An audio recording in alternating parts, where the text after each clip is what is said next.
Angike ngithi ukuthula namhlanje, ukuthula ebandleni, ukuthula enkosini. Abusheni, Dumelang, sanibonani.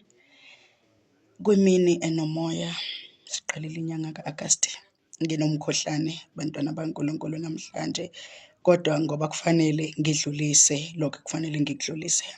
Namhlanje ngizokhuluma ngokukholwa uNkulunkulu. Apart from amadlozi, apart from imisamu, insindiso, ukuthi mina ngisindisiwe, mina ngiyakhuleka kuphi, mina asike sikhulume nje ngokukholwa. What is ukukholwa? uNkulunkulu namhlanje mangabe efika kumina, asiqale la bazalwane, kunzima ukukholwa. Kunzima ukukholwa. Uthi uJesu laphayana kuMathewu 10 kubafundi bakhe laba babe12, nize ningalenzi iphutha lokuthi abantu nibatshele ngesikhona, ngoba mina angilethile ukuthula, kodwa ngilethe inkemba ezokwehlela phezu kwamakhanda abo. Kufanele wazi ukuthi once wathi mina sengizohamba endleleni yokukholwa, kuzokuba nezimpi, kuzoba nomlilo ozobhekana nawo, kuzoba nomsindo, uzolwiswa left, right and center, because uSathane uzobe ekunyakazisa. But you need to be firm. Kufanele uhleli uzinzile ekukholweni kwakho. So kuyini ukukholwa? Because bangcwele asikwazi ukuthi sizibize ngabakholwayo, kodwa sisafana nayizolo. Awukwazi ukuthi uthi uyakholwa but you are still wearing your lashes. Usafaka inkopho ezinde ezilapha. Iinzipho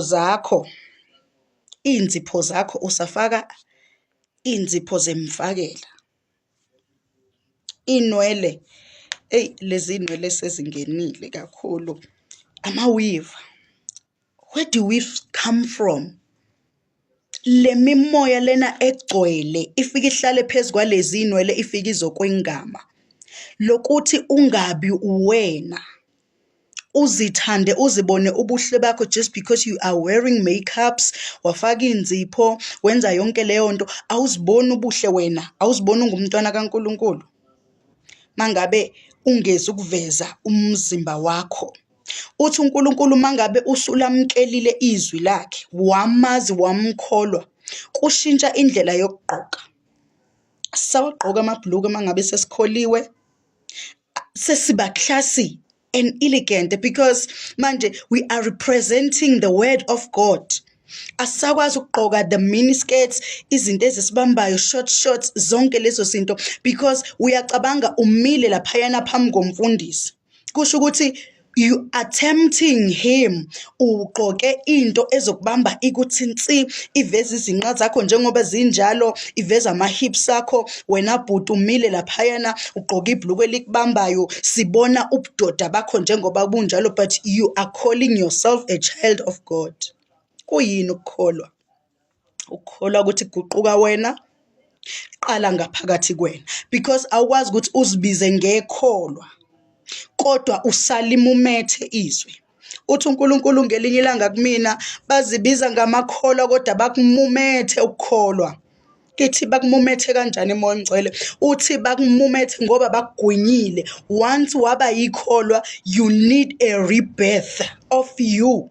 Awukwazi ukuzibiza ngekholwa ungakabi isidalwa esisha sikaNkulunkulu, because mawusuzalwe kabusha waba isidalwa esisha, kunezinto ezisalayo. Uyahlubuka njengenyoka mangabe izosusa ikhiphe isikhumba sayo esidala, nawe uyashiya ubudala bakho, uyashiya konke okwasezweni, ngoba manje usukwamkelwe umoya oyingcwele. Kukhona abakholiwe, kuyashiwo laphayana kwizenzo izwi likaNkulunkulu ukuthi kusengenzeka ukuthi ukholiwe kodwa awamkelile umoya omngcwele, wagcina ngokwamkela umoya kaJohane. Ukukholwa kwakho ukuthi uyamkela umoya ongcwele, mangabe usukholiwe, umoya ongcwele need to lead you, akukhombisa ukuthi ufunani, wena ungubani. Mangabe khulekela ukuthi uNkulunkulu akukhombise noma akutshele ukuthi ufunani ngawe kuyena. Because kusengenzeka ukuthi uyakholwa kodwa uhambi ngale ndlela uNkulunkulu ayifunayo. I know that akusithina sonke sokwambuleleka, kodwa once you receive the Holy Spirit, it will surely guide you. ngabe iHoly Spirit iyakulida yini, yakukhombisa yini indlela?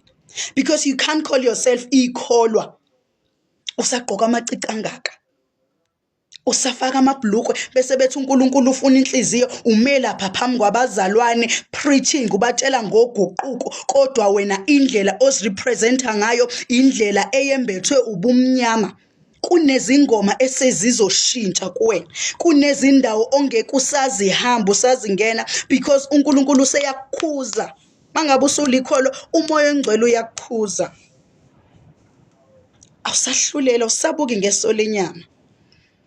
Awusathi mawubuka abantu ubahlulele, kodwa usuthi uNkulunkulu thela umoya. uNkulunkulu akehlisa umusa wakhe phezu kwabantwana bakhe. Thina sithi singamakholwa, kodwa yithina kanye esixosha abantu emabandleni, yithina esishumayela the word of prosperity. Woza kuNkulunkulu, kunokujabula, kunokuthula, uzothola imali, uzoba muhle. Hey, uNkulunkulu ukufuna njengoba unje. Ukufuna njengoba unje, you have your blemishes, your marks, your pimples. Uthi ngizokugeza, uzoba muhle, uzoba sidalwa esisha. Uthi suka kokwayizolo. Satan is using us against God. Usitshela ukuthi sibahle mangakwenza lento ayifuna. Yamkela ukukholwa ngendlela efuna uNkulunkulu. Usifuna njengoba sinjalo. Wathi mangabe efika isitha sesimcelile, waphuca yonke into wasala engenalutho. Kwathi ekugcineni even izembatho uJobe ayezembathile zaqebuka kwaphela konke. Kunalokhu uJobe kwakufanele amflathele. Wathi uNkulunkulu ngeze emhlabeni ngiyingqono, ngingambethe. Kusho ukuthi ngizobuyela kuwena ngingambethe. Kusho ukuthi uNkulunkulu ufuna uqobo lwakho, ufuna wena qobo, akafuni lento othi wena kwanjanjani. uNkulunkulu inhliziyo iyahambiselana nendlela yokugqoka, nendlela osiphatha ngayo.